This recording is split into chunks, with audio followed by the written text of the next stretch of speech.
My neighborhood. These are all my family, friends, and neighbors.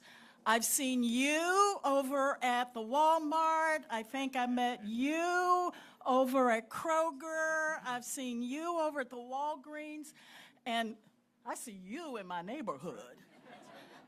Welcome. We are so delighted to have you here today. You know, the governor always says that Virginia is the best place to live, work, and raise a family. And Governor, this is where we live, where we work, and where we raise our families. So thank you for taking time out of your day to come here and enlighten us about what's going on downtown in Richmond. We are so appreciative. There are lots of people in the audience that I could and should recognize, but I want to say a special hello to Delegate Mark Early. Mark, thank you for being here.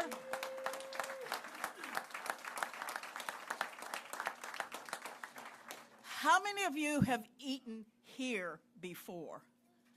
Great job.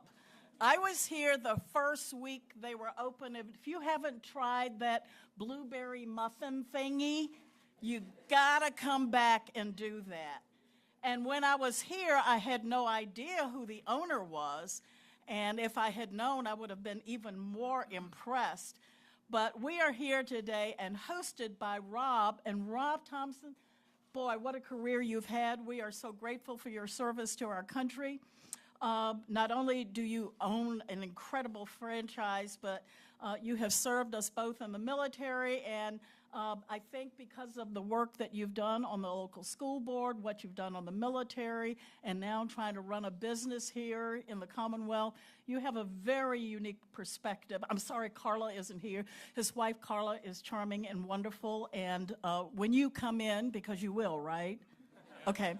When you come in, you'll have a chance to meet her, I'm sure. But Rob, thank you for hosting us today, and would you like to describe? Thanks for everyone coming out today. I just want to key on three quick things right now. Actually, it'll be four, but take a quick second. But, as a small business owner here in Chesterfield County in the great Commonwealth of Virginia, I look at all the things that have happened, and, there's inflation is just hurting all of us, okay? As a small business owner, I feel it, and I want to tell you about three things that just directly affect me and directly affect every one of you. I'm a breakfast and lunch place. Eggs. Okay, you can see I've got almost 500,000 eggs I've gone through in the last 28 months, okay? Eggs were $43 a case. They hit a high of $122 a case, and they're now down to $79. Far cry from $43 when I started. Bacon. We all eat bacon. Bacon started at $22 for a 15-pound box. Ran up to $69 a case, and we're back to $42 a case right now. That's inflation. What's the third thing? Gasoline. Gasoline affects us all, right? Every supplier that comes in my door, I have a surcharge, $3 for fuel, $8 for fuel, $10 for fuel. At the end of the week, I'm paying $60 to $80 a week just in fuel surcharges so they can bring me all the things that I need to serve all the great people in Chesterfield County. One of the major indicators for restaurant analysts is gas prices. It directly correlates. As gas prices go up, it directly correlates to less people going out to eat and affecting small business like mine. So inflation, we've got to fix it. We've got to do it. I leave you with one last thing where inflation hits. A lady came to me. She wants to open her own Eggs Up Grill down in Colonial Heights. I'm helping her. She went to the SBA loan. And with inflation, her loan is 10.5% if she wants to open that small business. How can someone right now open a small business with what we're facing here? 10.5%. I told her, you might have to wait you might have to push your dream 6 to 12 months and see if the governor and in the next election cycle we can make some changes and we can bring inflation down and get interest rates down and let more small businesses and people get out and start their dreams. Thank you very much.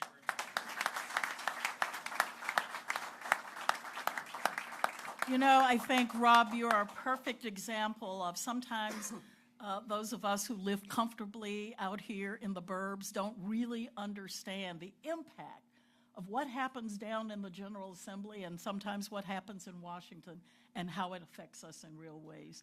Thank you so much for that. I now want to introduce a longtime friend. We were trying to think through how long we've known each other. We both served on the State Board of Education back in 1995. And I said that's when we both were skinny, had hair, and it was a different color.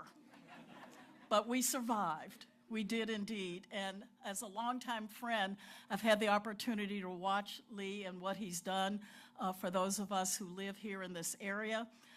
I saw you enter the room, so I'm not going to introduce you. I'm only going to present you because everybody here knows who you are. You're a fierce advocate for all the things that we hold near and dear. And thank you so much for all you've done over all these years. You are beloved.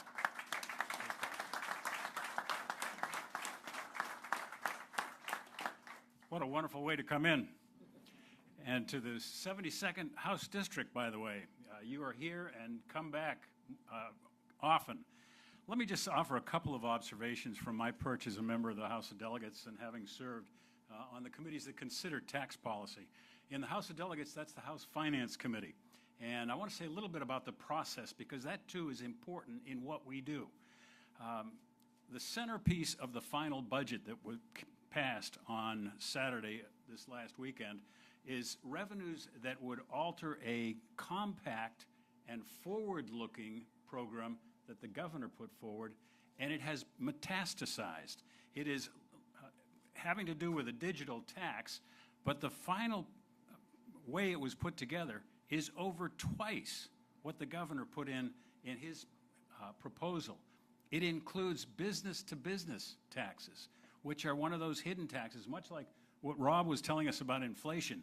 You don't know necessarily, well, you may know if you're buying eggs at the grocery store, but you will not see as directly how that affects things. The same thing with a business-to-business tax.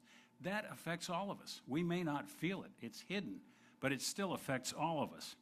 And the tax fails on two scores, in my judgment. One is that it was never seriously discussed in the General Assembly. Never seriously discussed. It was proposed in its original form. The governor had a bill that was brought to the House Finance Committee. It received modest conversation and then was carried over till next year, a formal term for not really taking it up. There was a Democratic version.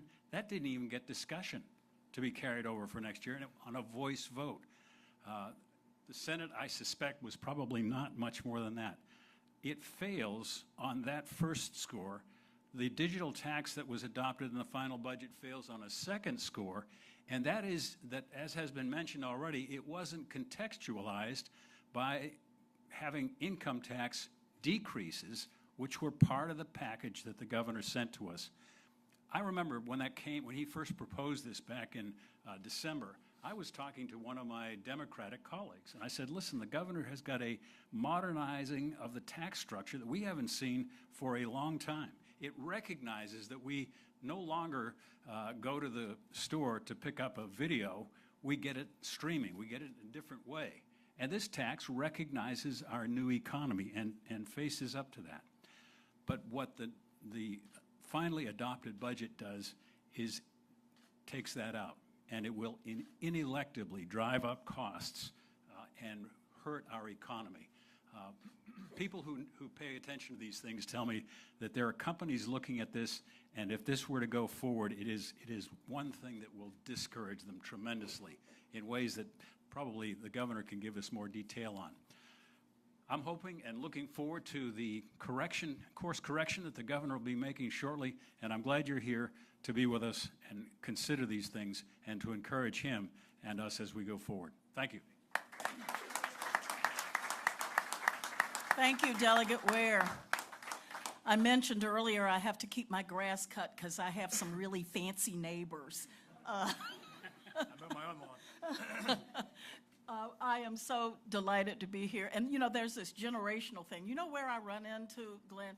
At basketball games where his son and my grandson are playing on the same team. So this really is a community of people who live, work together, and I am so grateful for your servant leadership, your time on the Richmond City School Board, and now in the Senate, and all that you do every day for those of us who are hardworking Virginians.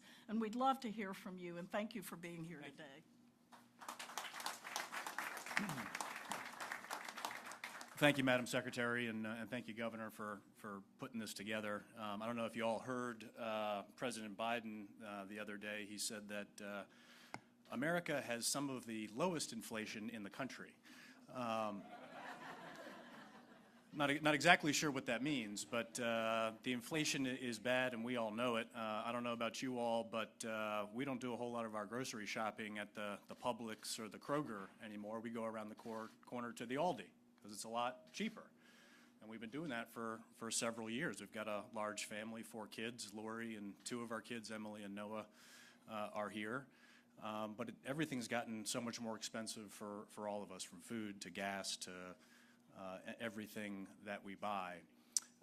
And you know, when the budget was put forward with these significant tax increases in it, the other side, one individual got up in the House of Delegates to speak about, well, you know, the question was raised, how are people going to pay for all these new taxes when we're already seeing and feeling all of this inflation? And she said, just buy generic. Just buy generic. And, you know, Madam Antoinette, we're already buying generic. And so we got a lot of things to do. The governor and Republican leadership in the General Assembly the last couple of years have gotten major tax cuts. This budget is now taking us in the wrong direction, taking us backwards, not forwards. One of the things that you probably heard about is there's a new and higher sales tax in there. There's a new and higher payroll tax, money that's going to come out of your paycheck every 2 weeks. But one of the things is also an electricity bill tax, something called RGGI. It's the acronym for the Regional Greenhouse Gas Initiative. And it's a consortium or a compact of states in the Northeast, which more often than not have higher energy electric bills than we have had. This budget, the language in the budget, would force Virginia back into this interstate compact with these northeastern states. And what that compact allows is for the costs of all the extra projects that have to be involved, it gets passed on to you as the electricity customer. So it will be right in your electric bill, raising your electric bill. So we've got all these things. We've got the sales tax, the payroll tax, and now the electricity bill tax. Governor Youngkin and many of us in the General Assembly want to make sure that we are lowering taxes, not raising taxes, that we are making Virginia a more affordable place to live, work, and raise a family and start a business and grow a business. And that's what we've got to do. And thank goodness we've got Governor Youngkin, and with his leadership, I'm confident we will be able to make strides in that direction. So thank you for being there. Please continue to support our governor, and I know we'll be glad to hear from him in a moment. Thanks very much.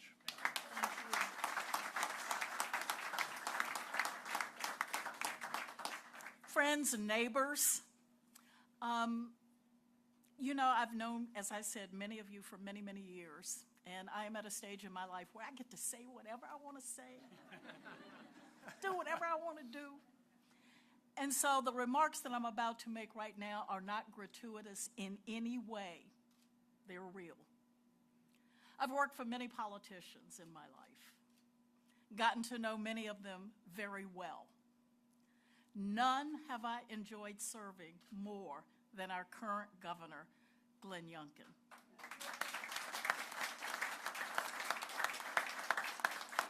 All of us are hungry for people who understand our values and who will get up every day, go to work, and fight for us. I have had the privilege of sitting at the cabinet table, and I'm telling you, he does his homework. He reads every one of those bills. He knows what every one of them says. He does the math. And if you're sitting at the table with him, you better do that as well. And as a result of that, I think we're seeing government in a whole different way. where we are privileged in Virginia right now to have a governor who knows government, who knows business, who can read financials. He knows when they're trying to slip something in there. And so we are privileged today to welcome to our community someone who goes to work every day for every one of us. So, Governor Youngkin, welcome to our community.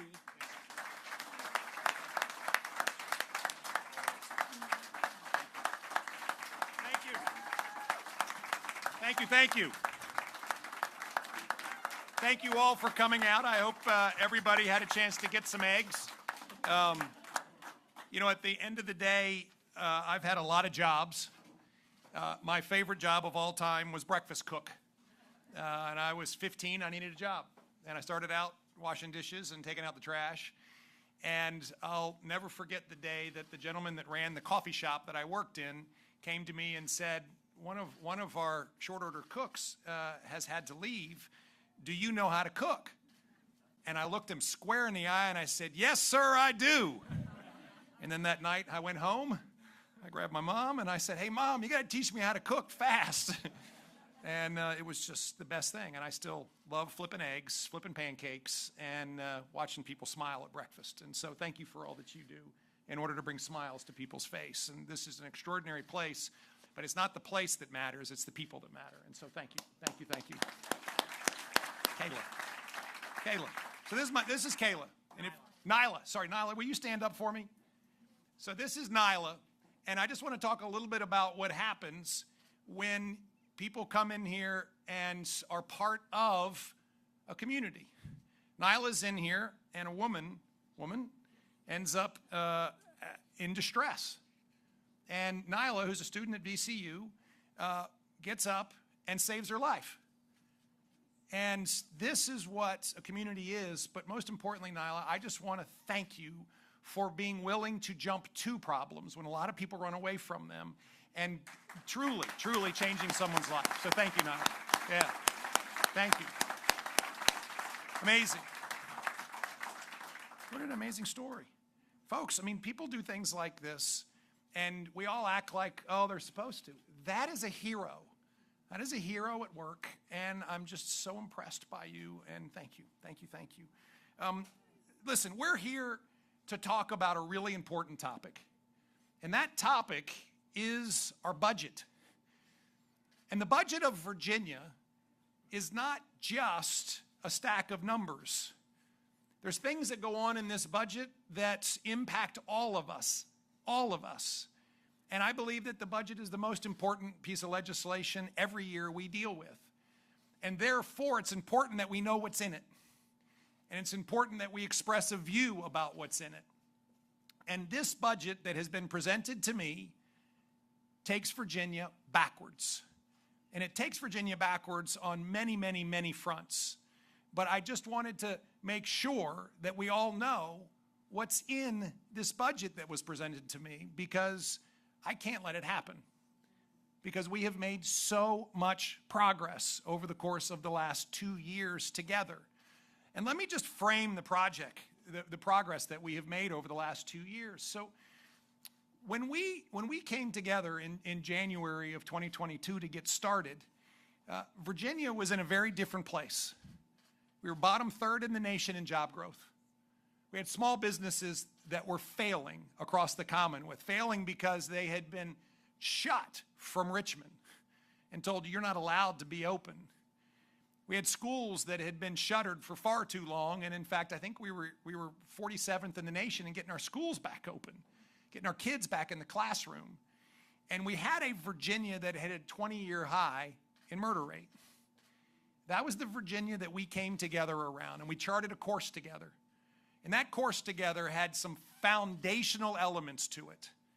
Number one is we're going to reduce the cost of living, we're going to streamline regulations, and we're going to get business moving in the Commonwealth of Virginia. And we went to work to do that. $5 billion of tax relief, record amounts, literally, never been seen before. We made sure that we're streamlining regulations, and today, if you need a permit, an air permit or a water permit in the Commonwealth of Virginia, it takes you half as long as it did when we came in. We went to work to make sure that our communities were more safe, record investments in law enforcement. We put school resource officers in every school. We wanted to make sure that our education agenda could be pressed forward with record investment in our schools.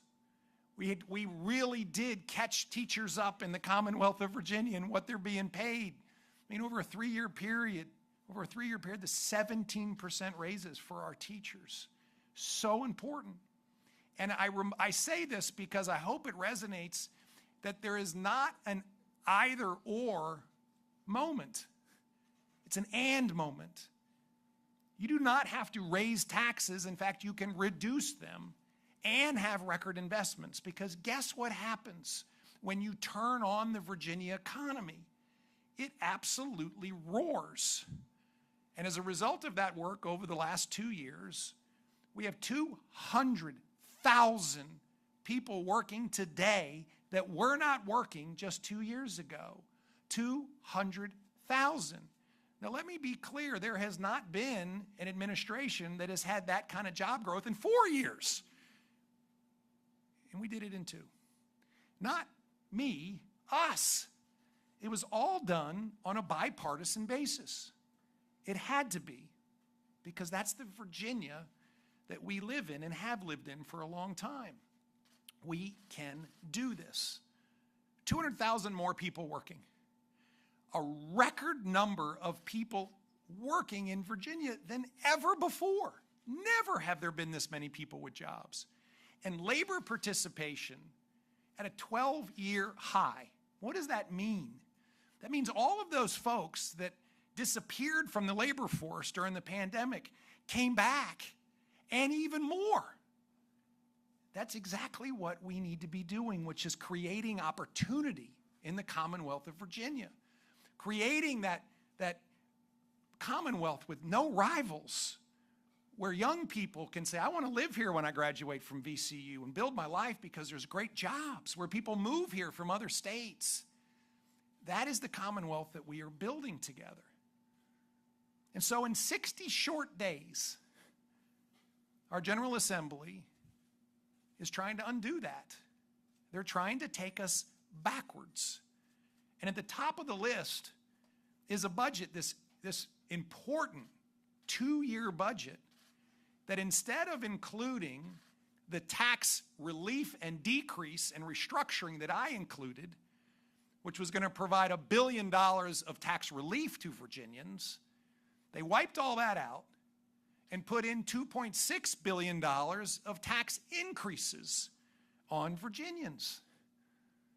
And we heard from Lee and Glenn, they did this without telling anybody. They kind of wanted to pretend like they weren't doing it.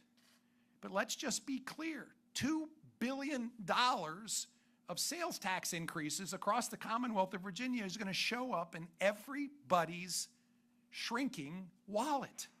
They want to put their hand in your pocket and take your money that you deserve to keep and go do pet projects with it.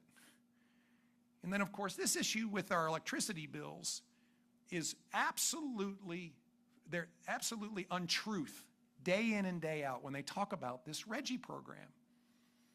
They said it was a program that people could choose whether they wanted to have clean energy or not. There's no choice. Dominion and APCO just charge you for their costs. That's all they do. They pass it through. You have no choice. You have nothing to say about it. You're just going to see, under their budget, between $600 and $800 million of increased electricity bills mandatorily jammed into your electricity bill, and you have nothing to say about it. Now, worse yet, when you're increasing sales taxes by $2 billion and increasing electricity bills by $600 to $800 million, 2.6 billion altogether, it impacts all Virginians, but it is the most regressive way to even do this. And it impacts the hardest working Virginians who can least afford to pay taxes the most. We are not going to go backwards. We're going to go forwards. And so what that means is step one is we are not going to allow tax increases after having had $5 billion of tax relief and watching Virginians truly start to soar. Second big piece of moving backwards has been their whole vision about what's going on with economic development and funding safe communities and prioritizing those elements that we know work. Listen, they took out our funding to recruit more law enforcement. Now, I don't know about everybody else, but one of the key things that we have learned in the last 2 years is when you put more badges on the street, crime goes down. And the most telling example of this has been the work that we've been doing in partnership in Petersburg. And we struck a partnership in Petersburg and basically had a surge in law enforcement presence in Petersburg. And guess what? Violent crime goes down. And the chief of police, Chief Christian in Petersburg, will say that when we started all of this, he had 25% vacancies in his police department. And after the most recent graduations, they are down to 1 vacancy now, I believe. They may have none now. Because guess what? It works. It works. They took out the funding for school resource officers. Now, folks, safety in our schools is one of our top priorities as parents, as grandparents, as aunts and uncles. And I want to make sure that there's a school resource officer in every school in the Commonwealth of Virginia. And what do? They take the funding out. They include language in the budget, and this is one of the special things they get to do in budgets, that in fact is going to release early 8,000 violent criminals. So what priorities are we saying? We don't want to recruit law enforcement. We want to take SROs out of our schools, and we want to let 8,000 violent criminals out of our Department of Corrections. And then finally, the key to a vibrant Virginia is economic growth and job creation. What's been happening around the Commonwealth, as I said, has been record job creation. As I said, we were bottom third in the nation in job growth coming out of the pandemic, and then all of a sudden we catapulted near the top. And they want to turn it off. How do they want to turn it off? One of the big things that we had prioritized was investing in shovel-ready sites so that when businesses want to come here, like Lego, which is coming to Chesterfield County to build their only manufacturing in the United States, has a shovel-ready site. So here we are investing needed resources in order to compete with Tennessee and North Carolina and Georgia and South Carolina and Florida and Texas and win. And what do? They cut all the funding. And on top of that, the single biggest economic development opportunity in the history of the Commonwealth to bring 2 professional sports teams into Virginia, it creates 30,000 jobs, $12 billion of economic contribution, no money from the Commonwealth of Virginia up front, none, no new taxes, and the most innovative structure that anybody in this world has seen, which is we're in a public-private partnership where we win when they win. It generates so much free cash flow that we can fund literally highway projects, including much-needed investment in I-81. We can support teacher raises, particularly in those parts of the Commonwealth that have struggled to keep up with teacher raises. And guess what? We can even fund toll relief for Hampton Roads, which is one of the pet projects that somebody wanted. We can fund it all because this project generates so much cash flow for the Commonwealth of Virginia. They didn't even look at it in the Senate. The House did all the work. They hired outside advisors. They brought in experts that had seen these kinds of projects before. They got not only a clean bill of health, but they actually were told this may be the best thing we've ever seen. And the House moved the bill along. The Senate refused to even do the work. Now, that's not fair to Virginia. That's not why we elect people to not even do the work. Do the work, and I believe the Senate will come to the exact same conclusion that everybody else who's looked at this has come to, which is this is a spectacular project for the entire Commonwealth. Because all of that excess cash flow moves across the Commonwealth and funds priorities all over Virginia. So we see a budget that doesn't want to move forward, it wants to move backwards. And the top of the list is tax increases. And we're just not going to let it happen. Now, let me be clear. I think this whole process, these 60 days that have given everybody a very clear view of really what the other side believes the top priorities are, draws an incredibly clear contrast and highlights the two visions in Virginia. The vision that I believe I was elected to execute against is a vision of unleashing opportunity, unleashing prosperity by reducing the cost of living, reducing tax burdens that are too high on Virginians, creating jobs, and making sure that we have the most amazing educational system, safe neighborhoods, a behavioral health system that can actually support Virginians in a time of need, and that Virginia that we know that is the best place to live and work and raise a family is one that we all realize in our lifetimes now.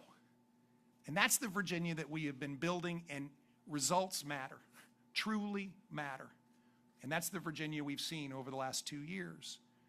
The other side has a vision for Virginia that candidly is based on taxing you more, as much as you can take before you move away. And that's why more people move away from the Commonwealth of Virginia than move here from the other 49 states. And of course, what moves away with them is their tax base. It's also based on this view that we don't need economic development because, of course, all of the businesses that were here will just always stay here and be willing to live with inflation and increased taxes. Let me tell you, folks, businesses move away too. So one of the number one things that I saw when we came in is that businesses and people can make decisions every day. They vote with their feet. And most people who were moving away from the Commonwealth of Virginia were going to Tennessee, North Carolina, South Carolina, Georgia, Florida, and Texas. Why? Because the opportunities were better. And the reason why that flow of net people out of the Commonwealth of Virginia has been cut in half, and we're going to get it to zero if we could just be allowed to keep running the playbook, is because people are starting to realize that when we reduce taxes on people and we invest in education and in law enforcement and these great behavioral health initiatives, Virginia really is the best place to live and work and raise a family. So that's the work we have in front of us. A vision for Virginia that in fact speaks to the people of Virginia and delivers what they're asking for, versus a vision for Virginia which is truly rested on taxing you until you move away and spending on pet projects. Folks, we can do so much better. So that's the work that's in front of me. That's the work that's in front of these gentlemen. We have a month. On April 17th, we'll reconvene the General Assembly, normal practice, and I will have sent back a budget, and I will have sent back my response to the 1,000 pieces of legislation that they sent me. And we need to go to work. We are going to eliminate the tax increases, and we're going to deliver a budget that invests in these most important priorities. We can invest in education. We can invest in law enforcement. We can invest in behavioral health. And the last thing we need to do is literally burden Virginians with another $2.6 billion of money that was much better spent coming from your pocket than it is from a bunch of folks in Richmond who pretend like they know what's best for you. We have one basic truth, which is we were hired to work for you. And that's what we do every single day. So what do you need to do about it? You need to send notes and letters to your delegates and your senators. Some of them are here. Get your friends. Get your friends to reach out and contact leadership. We know who leadership is. Let them know. We don't want a tax increase. We don't want a tax increase. We don't want a tax increase. Send me a note that you don't want a tax increase. By the way, I get notes and emails and phone calls every day. The number of notes and emails and phone calls I get every day who people are saying no tax increase is extraordinary. And I listen to the people I work for. So with that, I want to thank everybody for coming out today because we're on a 30-day sprint. It's actually about a 25-day sprint now until all bills have to be returned to the General Assembly. And then we'll be back on April the 17th and let's get this backwards budget fixed and get Virginia moving forward. Thank you all very much. Thank you. Thank you, thank you, thank you. And eat eggs for breakfast. There we go. Bless you. Thank you. Thank you. Thank you, thank you.